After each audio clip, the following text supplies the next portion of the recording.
Dispensation of justice is the heartbeat of the judiciary. Peace and harmony hang on it. March 2020, the heartbeat of judiciary pauses for first time in decades. The ravaging, fast-spreading COVID-19 had brought the world to a standstill. Public and cultural gatherings or conferences are hereby suspended for 42 days. Silence swallows up the streets. The courts are thrown into limbo. The curtains have fallen on the court with a chilling effect. To those expecting speedy trial, it means delay. To advocates, perpetual injustice. COVID-19 was a two-pronged sword. It was an opportunity, but it was also a disaster. It was a disaster in that nobody was ready for it. And to court, a near crippling of processes. I think generally the last 2 years have been difficult for the judiciary as a whole. Courts had to close, even when the courts opened. There was a limitation on the number of cases that could be filed. This restricted the disposal rate. The odd thing about the lockdown is that we were locked down, but the criminals were not locked down. The response at that time was just only medical.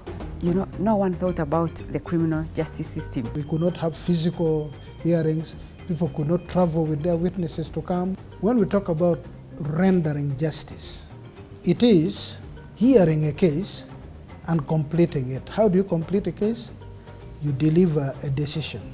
The failure to categorize lawyers under essential workers added salt to injury.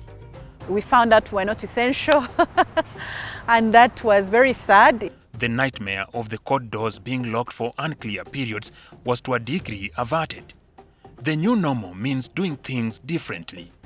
Access to physical court sessions was then limited to a number of those involved in a case, the primary core of the defense team and the prosecution. It taught us how to think out of the box. We had to devise means and ways of keeping the office running. We came up with some guidelines on how to go about handling plea bargains. Instead of the prisoners coming to court, we had to create mobile prisons. We are starting to see more work being done online. What you call the silver lining of COVID is that we were able to deliver all pending judgments, virtually all.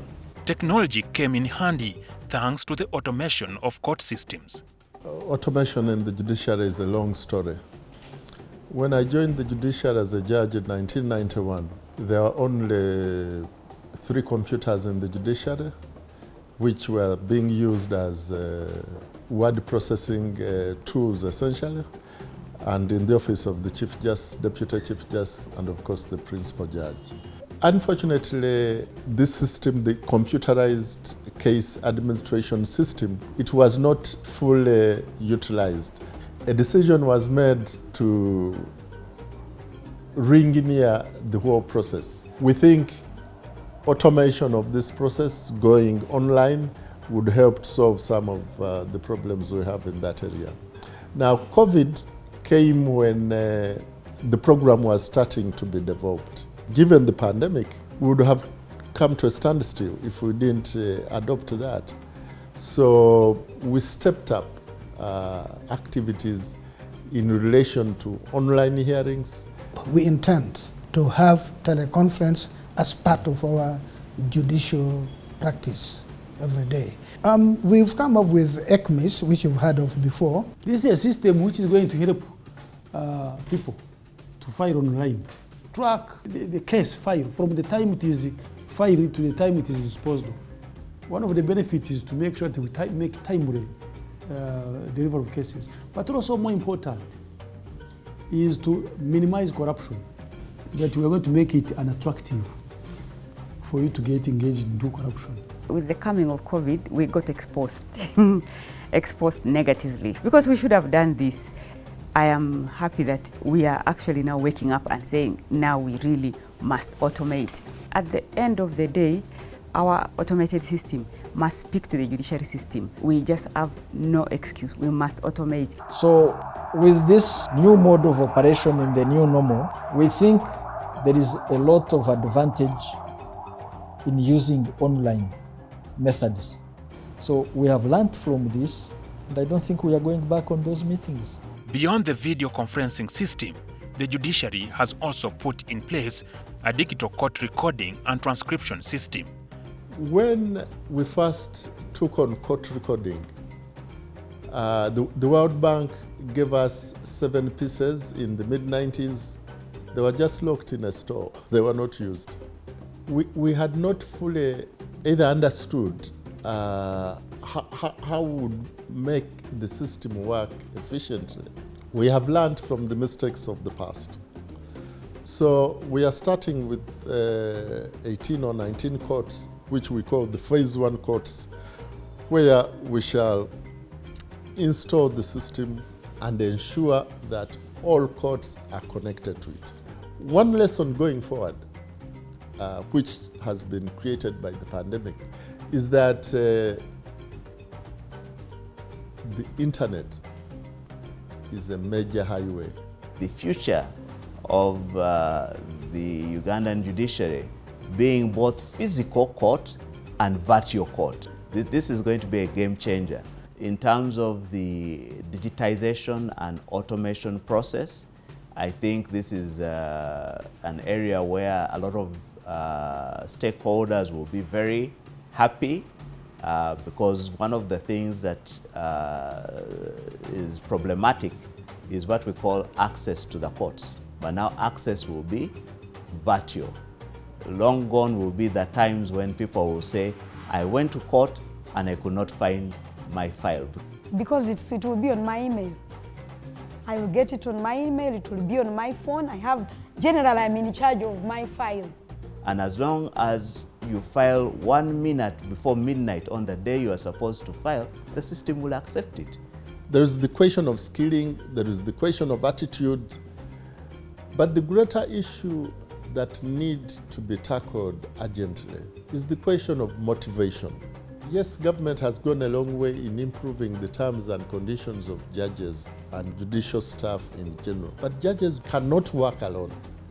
They must have the administrative support that support them. Unfortunately, government has not moved fast enough. So it is important that this is addressed in order for the judiciary to be able to actualize its full potential. Under the ECMIS program, they were training. Secondly, many of the judicial officers have been equipped with laptop computers. We definitely go into ICT mode gradually, but eventually. It's an investment that the government should incur and make the courts operate. With the onset of the COVID-19 pandemic, we know that COVID has really deepened pre-existing inequalities. But in spite of that, I think it's very important to note that UNFPA, with the support of its key partners and stakeholders, we still manage to continue to hold these special court sessions. The strides in technological development are just one of the undertakings. 2 high-rise towers at the High Court premises in Kampala is an outlook of the future the judiciary wants. The Supreme Court and the Court of Appeal are to be housed here. Our target is to make sure we run away from this slave mentality. Because when you are renting, you are really a slave.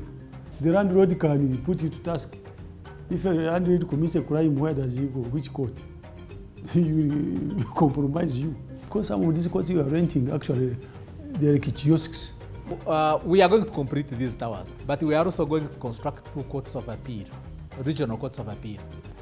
Then we are going to construct other high courts where we have already been given land. The development mirrors the future of the courts headed for a further decentralization. We're opening up courts, putting up court buildings in many places in the country. Parliament also passed a critical law for the operation of judiciary in the administration of the Judiciary Act 2020, touted a game changer. Well, it's a game changer indeed. And for Many reasons. You know, originally, judiciary was seen as a department under Ministry of Justice and Constitutional Affairs. Because of this law, the independence of judiciary is starting to be felt. Not many people would recall that actually the judiciary was established by order in council in the UK in 1902, viewed as part of the office of the governor. And this is really the background of that. I think the most important achievement has been the creation of the Judicial Council. So the purpose of the Judiciary Council is to have a body of people from all walks of life represented, stakeholders, to come each time they meet with the Chief Justice. It was not there before. One of the things that AJA brought, or the administration of the Judiciary Act that we now all call AJA, is that it gave the judiciary a new identity. For a long time, the judiciary had been considered to be one of the departments under the Ministry of Justice and Constitutional Affairs. And yet judiciary is an independent, equal arm of government. So AJA has ushered us to that new identity. And courtesy of AJA, for the first time, the judiciary in this financial year received a big, what I call a big budget allocation. For a long time, judiciary had always operated with a budget of below 200 billion shillings. But at least this time around, we are proud to say we got more than that, almost double. And so we say thanks to the enactment of AJA. Then it was much easier for the Chief Justice to sell, to the executive to sell to Parliament. When we talk about independence of the judiciary, it all hinges on finance. You have a judiciary which is strengthened from the state coffers. There's much difference. As we look at the judiciary today, we are in what I would say exciting times. The Chinese have a saying that may you live in exciting times. The implementation of the administration of the Judiciary Act is on course. So in this financial year alone, when our budget was doubled, we have had massive recruitment of judicial officers, something which we never had before. We're going to be having over 150. There are places that had never seen a magistrate. We're going to do more. There's going to be a lot more celebration in this country. We have for a long time not been able to effect promotions in the way that would be logical, because we have the elasticity. Through funding, we are able to promote them. We have been able to increase salaries for judicial officers. We have acquired assets. We have more vehicles. I think for the first time we have had registrars, for example, getting brand new vehicles. We are going to procure more. It's going to help the administration of justice. There are certain areas of benefits that have also come into the judiciary for the first time. The judicial officers have been universally subjected to options of medical insurance, therefore making it possible for them not to worry too much about their health. Now that if you have an insurance policy, then it helps you to use less of your salary. For those who are former judicial officers, we have moved them from the pension regime to the administration of Judiciary Act regime. And it is very important, therefore, for them to be able to have confidence that when they retire, the system which they have worked for will continue to support them. We still need the judiciary administration system, the justice administration system, to be balanced, because the way the judiciary is being empowered, we need the DPP to also be empowered, because you're going to have, otherwise you're going to have courts that don't have prosecutors. The biggest challenge for us is staffing levels and then the welfare for the prosecutors. And it's a very disheartening thing for prosecutors. You are getting 1.5 5 million, and judiciary person, your colleague in the judiciary, is getting 5 million. Development partners have a hand in the direction the judiciary takes. Since 2018, and with the generous support of COICA, we have really supported the Judiciary and Governance and Security Program in implementing special court sessions. The future of the judiciary can only be bright, challenges notwithstanding. Well, it holds good, but it depends on a lot of things. So the future of judiciary is justice for all. There's a saying that to whom much is given, much is required. With this enhancement in salaries, so the people of Uganda will deserve corrupt-free courts. The people of Uganda are going to require efficient courts, because one of the key objectives of the administration of the Judiciary Act is to ensure we have an efficient and effective judiciary. It's a call to all of us as judicial officers of all ranks to change our strategies, to change our ways in order to deliver timely justice to the people of this country. This is the first conference that we are holding since the passage of the administration of the Judiciary Act. It is the first one. So it is important that we explain to the judges what is in the administration of the Judiciary Act, the importance of it, the implications. The idea is that we do not go running without knowing where we are from, and we bring all judicial officers of the courts of record. The courts of record are from the High Court to the Supreme Court. And we talk freely about how we can exercise our mandate, how we can ensure that our people enjoy justice the way they enjoy safe water. How can we? That's really our purpose. Self-assessment. That's really what it is.